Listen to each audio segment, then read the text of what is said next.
চলতি অর্থ বছরের মধ্যেই স্থানীয় সরকারের 5টি নির্বাচনে সম্পন্ন হবে ইনশাআল্লাহ। স্থানীয় সরকার নির্বাচন তো এটা মানে হওয়া উচিত, সেক্ষেত্রে 180 দিনে নেই কেন সেটাও তো আমি জানতে পারি সাংবাদিক হিসাবে। এটা একটা বিষয়, যদি স্থানীয় সরকার প্রতিমন্ত্রী এখানে আছেন যদি সেটি বলেন। পাশাপাশি আরেকটা বিষয় যে গাজীপুরে একটি বনে সেখানে বর্জ্য ব্যবস্থাপনার জন্য শাল বন কেটে সেখানে বর্জ্য ব্যবস্থাপনার জায়গা করা হয়েছে। প্রধানমন্ত্রী বলছেন যে পরিবেশ সুরক্ষা করার ক্ষেত্রে, আরেক দিকে দেখছি যে আমরা বন কেটে সেখানে বনের ওই জায়গাতে এই ধরনের একটি ব্যবস্থা করা হচ্ছে, সেটা সাংঘর্ষিক কিনা?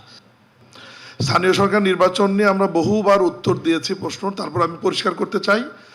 চলতি অর্থ বছরে স্থানীয় সরকারের 5টি নির্বাচন, সিটি কর্পোরেশন, পৌরসভা, উপজেলা, জেলা পরিষদ এবং ইউনিয়ন পরিষদের প্রায় 6,000 কোটি টাকার প্রয়োজন হবে এই সমস্ত নির্বাচন সম্পন্ন করতে। সরকার এই নির্বাচনগুলো করবার জন্য বদ্ধপরিকর। চলতি অর্থ বছরের বাজেটে এই টাকা রাখা আছে। নির্বাচন কমিশন প্রস্তুতি নিচ্ছে।